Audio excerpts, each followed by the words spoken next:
হালিমা ঘরের ভিতরে ঢুকলেন। নবীজির ঘর, নবীজি শুয়ে আছেন, ঘুমিয়ে রয়েছেন। নবীজির ঘরের ভিতরে আমিনার কোলে শুয়ে শুয়ে নবীজি ঘুমিয়েছেন। নবীজির মুখের উপর একটা কাপড় দিয়ে ঢাকা। আমিনা বলতেছেন, কত মানুষ আমার ঘরের দরজা দিয়ে গেল আসলো, কিন্তু এতিম বাচ্চা দেখে কেউ নিতে চায় না, আপনি কি আমার বাচ্চাটা নেবেন নাকি? বলতেছে, আমি নিব নাকি পরে, আগে মুখের কাপড়টা সরাও, আমাদের যদি পছন্দ হয় তাহলে এই বাচ্চাটা আমরা নিব নাকি পরে চিন্তা ভাবনা করব।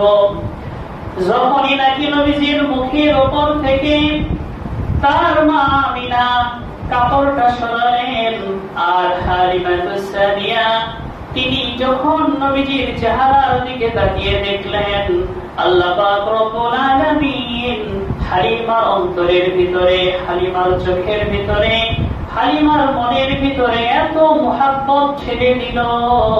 হালিমা বলতেছে, এত সুন্দর বাচ্চা, এই বাচ্চার প্রতি আমার এত মুহাব্বত পয়দা হয়ে গিয়েছে, এই বাচ্চা না নিয়ে আমি আর তায়েফে যাব না। বলেন সুবহানাল্লাহ। আল্লাহর নবীজিকে দেখার পর এত সুন্দর মুহাব্বত, কিন্তু বাচ্চা ঘুমিয়ে আছে, আমার নবী আপনার নবী ঘুমিয়ে আছে। হালিমা মনে মনে বলতেছে যে আমি তো বাচ্চাকে দেখলাম, কিন্তু সে তো আমাকে দেখলো না। তার শরীরের ভিতরে একটু হাত বুলিয়ে দেওয়ার সাথে সাথেই নবীজি চোখটা খুললেন। খোলার পর যখন হালিমার চেহারার দিকে তাকালেন, তাকিয়ে শিশু বাচ্চা, দুধের বাচ্চা মুস্কি হাসি দিয়ে ঠোঁটটা বাঁকিয়ে একটু হাসি দিলেন। সেই হাসি দেওয়ার সাথে সাথে আমিনার হালিমাতুস সাদিয়ার মুহাব্বত আরো বেশি হয়ে গেল। সুবহানাল্লাহ।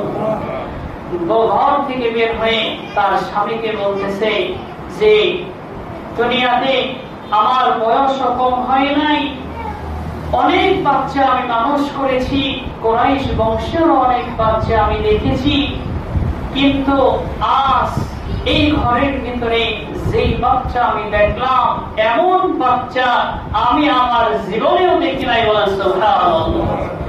আমিনা ঘর থেকে ডাক দিয়ে বলে, হালিমা তুমি তো এমন সুন্দর বাচ্চা জীবনে দেখো নাই, তুমি বললা, কিন্তু আমি আমিনা মক্কার কত বাচ্চা দেখেছি, কত মানুষ দুনিয়ার জমিনে দেখেছি, আমি আমিনাও এমন বাচ্চা জীবনেও দেখি নাই। বলেন সুবহানাল্লাহ। এত সুন্দর চেহারার বাচ্চা। আমিনা আর হালিমাতুস সাদিয়া দুইজনের কথা শোনার পরে আব্দুল মুত্তালিব ছিল সেখানে দাঁড়ানো। নবীজির দাদা বলতেছে, হে হালিমা এবং আমিনা শোনো, তোমরা হলা মহিলা মানুষ, তোমরা তো বেশি দূর দূরান্তে যাও না, কিন্তু আমি আব্দুল মুত্তালিব সিরিয়ায় যাই ব্যবসা করার জন্য, আমি তায়েফে যাই, বিভিন্ন দূর দূরান্তে আমি চলাচল করি, অনেক মানুষ আমি দুনিয়ার জমিনে দেখেছি, অনেক মানুষের সাথে আমার সম্পর্ক, মানুষকে চিনি, এবং আমি কাবা শরীফের মুতাওয়াল্লি এবং কাবা শরীফের ভিতরে যারা তওয়াফ করার জন্য প্রতি বছর আসে, অনেক বাচ্চাগুলো আসে, কেউ অসুস্থ হলে আমি আব্দুল মুত্তালিবের কাছে নিয়ে আসা হয় ঝাড়ফুঁক দেওয়ার জন্য। এই সুবাদে আমার জীবনে এত বয়স পর্যন্ত যত মানুষ দেখেছি, যত বাচ্চা দেখেছি, আমার নাতি মুহাম্মদের মতো বাচ্চা দুনিয়ার জমিনে এত সুন্দর আমি দেখি নাই। বলেন সুবহানাল্লাহ। এই কথোপকথন যখন চলতেছে, হযরতে জিবরাইল আলাইহিস সালাতু ওয়াস সালাম তিনি দিছে হাদিস শরীফের ভিতরে বর্ণনা এসেছে, জিবরাইল বলতেছেন, হে আব্দুল মুত্তালিব, তুমি তো দুনিয়ার জমিনের মানুষগুলো দেখেছো, তোমার বয়স ইয়ার হয়েছে কত, তুমি কত মানুষ দেখেছো, আর আদম আলাইহিস সালাতু ওয়াস সালাম, হাওয়া আলাইহিস সালাতু ওয়াস সালাম থেকে শুরু করে আজ পর্যন্ত পৃথিবীতে যত নবী রাসূল দুনিয়ার জমিনে আল্লাহ তাআলা পাঠিয়েছেন, সমস্ত নবী রাসূলের কাছে ওহী নিয়ে গিয়েছে আমি জিবরাইল। আমি জিবরাইল ইউসুফ নবী কেমন সুন্দর ছিল, ইউসুফ নবীকে আমি জিবরাইল দেখেছি।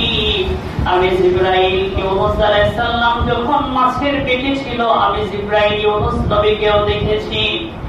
আমি জিবরাইল নূহ আলাইহিস সালাতু ওয়াস সালাম যখন কিস্তির উপরে ছিলেন, আমি জিবরাইল নূহ নবীকে দেখেছি। আমি জিবরাইল ইব্রাহিম নবীকে যখন আগুনের ভিতরে ফেলানো হয়েছিল, সেই আগুনটাকে ঠান্ডা করার জন্য ইব্রাহিমকে কিন্তু আমি জিবরাইল হেফাজত করেছি, চাদর দিয়েছি। আমি জিবরাইল পৃথিবীতে এমন কোন মানুষ নাই, দেখি নাই। আমি জিবরাইল বলতেছি, আদম নবী থেকে শুরু করে মুহাম্মদ পর্যন্ত পৃথিবীতে যত মানুষ এসেছিল এবং পৃথিবীতে কিয়ামত পর্যন্ত যত মানুষ আসবে, কোন মানুষের চেহারাও আমি এই মুহাম্মদের চেয়ে সুন্দর দেখি নাই। বলেন সুবহানাল্লাহ। আল্লাহ পাক রব্বুল আলামিন আরশের আজিমের উপর থেকে ডাক দিয়ে বলতেছে, হে লোক সকল শোনো, তোমরা কিভাবে দেখবা আমি আল্লাহ মুহাম্মদের চেয়ে সুন্দর করে কোন মানুষ পৃথিবীর জমিনে বানাই নাই। বলেন সুবহানাল্লাহ। এমন সুন্দর চেহারা আল্লাহর নবী, আমাদের নবী, শ্রেষ্ঠ নবীর চেহারা এত সুন্দর আল্লাহ তাআলা তৈরি করেছেন।